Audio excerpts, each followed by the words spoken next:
Bem-vindos ao intervalo literário. Hoje é sábado, depois do segundo domingo de Páscoa. O sacramento da confirmação. Primeiro, a confirmação é um sacramento. Onde se apresente algum efeito especial da graça, se ordena um sacramento especial, e pelas coisas que se fazem na vida, podemos formar uma ideia das que existem na vida espiritual da graça. É evidente que na vida corporal há certa perfeição especial que faz chegar o homem à idade perfeita, que lhe permite fazer ações perfeitas de homem. Pelo que disse o apóstolo, quando me tornei homem feito, dei de mão as coisas que eram de menino, 1 Coríntios 13:11. Do que se deduz que, fora do movimento da geração pelo qual alguém recebe a vida corporal, há um movimento de crescimento pelo qual o homem é levado à idade perfeita. Do mesmo modo, o homem recebe a vida espiritual por meio do batismo, que é a regeneração espiritual, mas na confirmação o homem recebe como de certa idade perfeita da vida espiritual. Segundo, a matéria conveniente é o crisma, quer dizer, azeite e bálsamo. Neste sacramento se dá a plenitude do Espírito Santo para o vigor espiritual, que compete à idade perfeita. Mas o homem, quando chega à idade perfeita, começa a comunicar suas ações aos outros, pois até então vive particularmente para si mesmo. Porém, a graça do Espírito Santo é representada pelo azeite, pelo que se diz que Cristo foi ungido com um óleo de alegria, Salmo 45:8, ao ter a plenitude do Espírito Santo. E por este motivo, o óleo corresponde à matéria deste sacramento.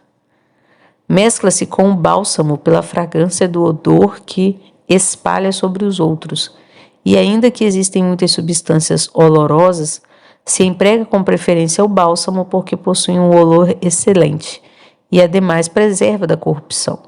Terceiro, a confirmação imprime caráter. O caráter é certo poder espiritual ordenado a algumas ações sagradas. Assim como o batismo é uma regeneração espiritual à vida cristã, assim a confirmação é certo crescimento espiritual. É evidente, pela semelhança da vida corporal, que uma é a ação do homem recém-nascido e outra que lhe corresponde quando chega à idade perfeita. Por conseguinte, pelo sacramento da confirmação, se dá ao homem o poder espiritual para certas ações sagradas, ademais das que lhe foram dadas para as outras ações no batismo. Porque no batismo o homem recebe o poder para fazer as obras que pertencem à sua própria salvação, isto é, na medida em que vive para si mesmo. Porém, na confirmação recebe o poder para fazer aquelas que pertencem à luta espiritual contra os inimigos da fé, como se vê pelo exemplo dos apóstolos, os quais antes de receber a plenitude do Espírito Santo, estavam no cenáculo perseverantes na oração. Porém, depois, saindo dali, não se envergonhavam de confessar publicamente a fé, mesmo diante dos inimigos da fé cristã. E por isso fica evidente que o sacramento da confirmação imprime caráter. Voltando aqui, gente, no primeiro ponto da nossa reflexão, ele vai falar que a confirmação é um sacramento, ou seja, é uma ação que nos dá alguma graça especial. Não é apenas um teatro, não é uma data marcada para que você pare de ir à igreja. Gente, que tristeza. Eu, quando entrei na igreja católica, comecei a ver, que as pessoas faziam catequese para a primeira comunhão, quando criança, a catequese para a crisma e depois paravam de procurar a igreja, paravam de frequentar a igreja. E é muito triste porque, como fala, aqui o terceiro ponto é um sacramento da maturidade e não da você sair e ir embora, entendeu? Ao contrário, é aonde você pega, toda aquela catequese, pega toda aquela sua preparação e transforma numa ação para as pessoas. Então é muito estranho, muito triste que as pessoas, ao invés de se engajarem mais na vida cristã, na sua vida da paróquia, no estudo, na leitura, na apologética, realmente abandonem a igreja, né? Já falei algumas vezes que eu acho que a igreja deveria ter uma catequese contínua, por idade, e não por sacramento, sabe? Que fosse uma coisa que fosse mais contínua. Eu vejo algumas paróquias fazerem essa catequese contínua. Na reitoria, por exemplo, existe a catequese do catecismo, né, para adultos, outras catequeses próprias, como para as consagrações, né, a Nossa Senhora, e sempre tem algum estudo, alguma oração, alguma coisa que as pessoas precisem se aprofundar mesmo na fé, porque é muito triste isso. Ele vai explicar também a questão da matéria. A matéria do sacramento é um dos elementos do sacramento, né, que é matéria, forma e...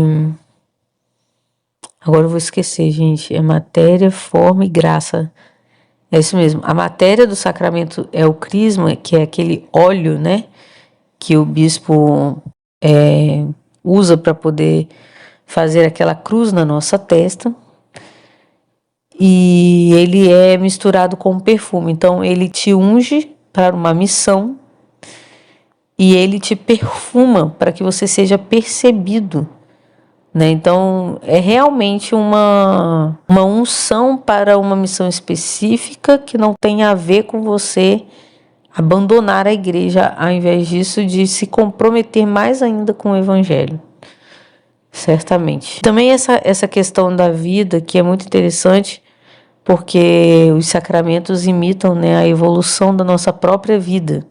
Nós precisamos nascer, nós precisamos crescer, precisamos ser alimentados, que é a Eucaristia, precisamos ser curados nas nossas doenças, que é o sacramento da confissão, e nós precisamos frutificar, que é o matrimônio ou a ordem, certo?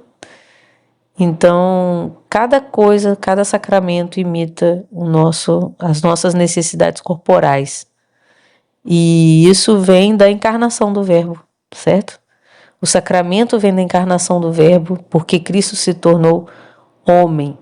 A matéria pode comunicar a graça, e porque Cristo se tornou homem, nós vivemos esse ministério sacramental, essa era dos sacramentos, a era da igreja, aonde nós vivemos, né, esse mistério da encarnação. Nunca é só espiritual, nunca é só carnal.